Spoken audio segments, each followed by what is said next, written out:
Hi everyone, welcome back. Today we are going to make kimchi. For those of you who don't know what kimchi is an assortment of vegetable, but mainly it's Nappa cabbage. A lot of people like to add in daikon, radishes, and even carrots. And it also has this sauce made of the glutinous rice flour, helps it to ferment. Kimchi need to have the chili powder to make it spicy. It is the wheat gluten to help ferment the vegetable. When it's done, it has this sour flavor and spicy, and it's really good.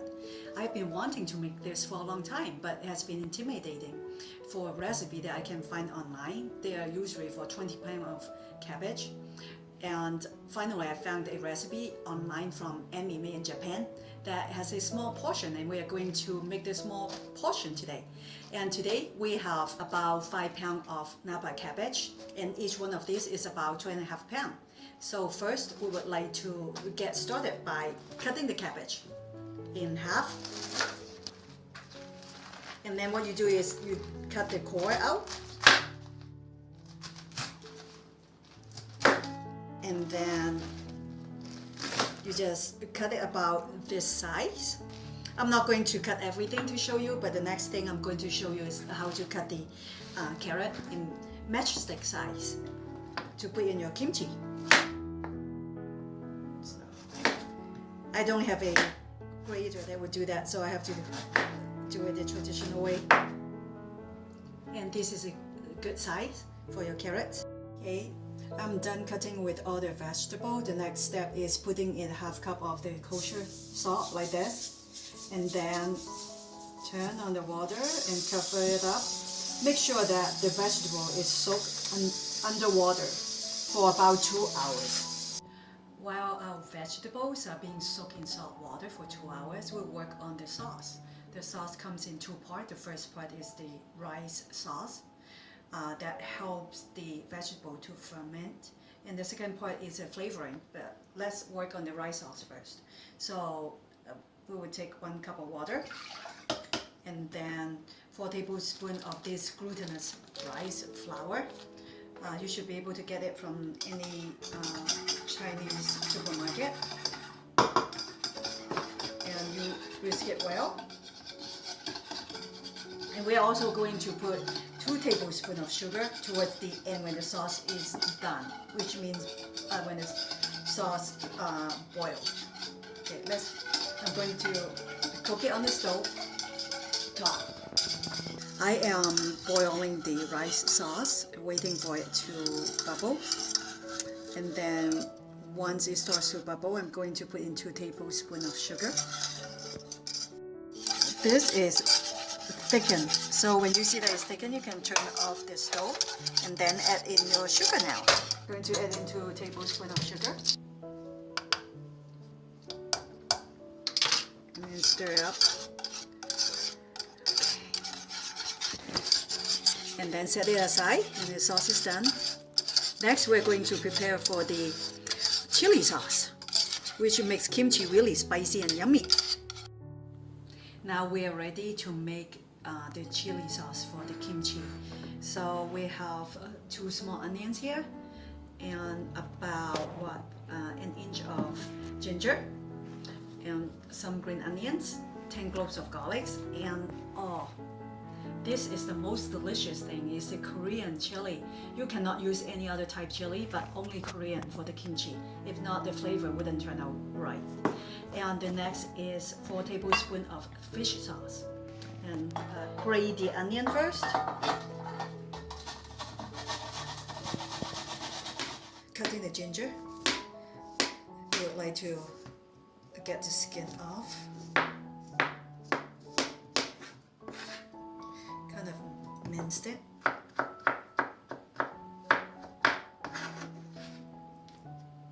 Then we'll cut the green onion next. Set it aside. And then garlic. Also minced it. I don't have a garlic press, so if you have one, you can also use it. I have just finished cutting the ginger and garlic. I'm just combining it with the cut onion in this big bowl. And so mix it in. I end up chopping the onion instead of grating it because grating it is like hurting my eyes too much.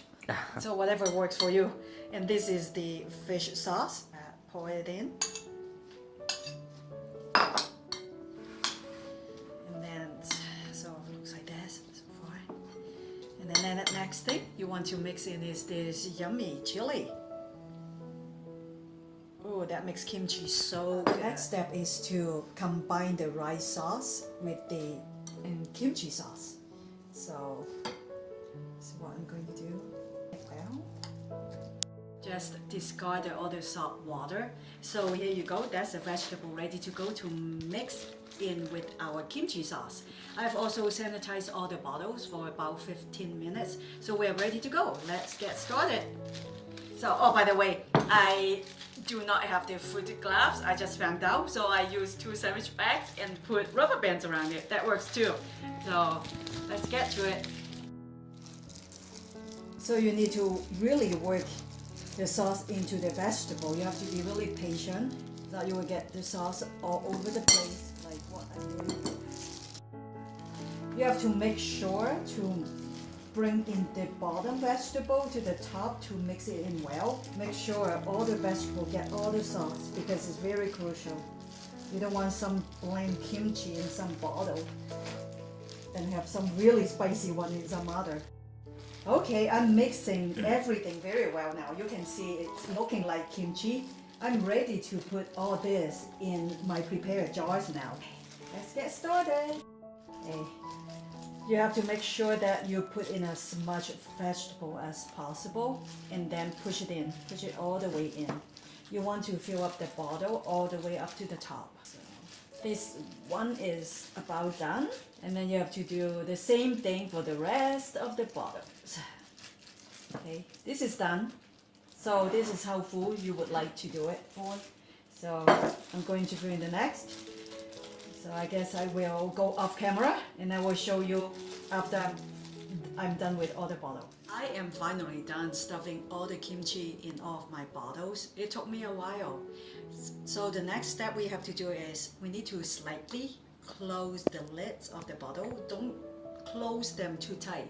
The reason is because while the kimchi is being fermenting and they are creating all kind of gases inside the bottles. If you close them too tight, it doesn't have a way to get out of the bottle and your bottles may get broken or exploded. So, and you have to keep all these bottles under about 100 degrees Fahrenheit. Keep them warm, and it takes about 24 hours to 48 hours before they are ready. It depends on how warm your temperature is. And so I'm going to close off my bottles and get them ready. When they are ready, I will do a taste test and let you know how they turn out. Guys, my kimchi jars are sitting on a tray. It's because while the kimchi is being fermented, the gas bubbles push up the liquid out of the bottles. That's the reason why we cannot tighten the bottles too much. If not, the glass jars can explode. And this tray serves the purpose of catching all the juice. The juice won't stain anything.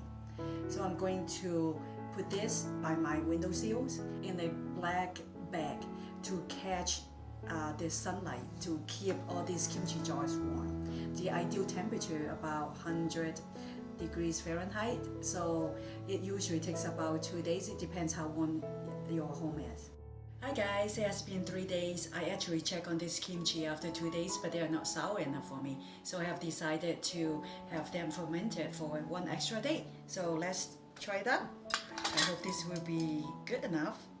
It smells like kimchi. Finally, it's sour enough for me. I like the flavor, spicy enough and sour enough. So since my home wasn't warm as I would like it to be, that's why it takes longer. So if you have a warmer home, it probably should only take about a day to 2 days. So for more interesting recipe like this, please subscribe to my channel. If you have any questions, check out the description box below. Until then, see you next time. Thank you. Bye.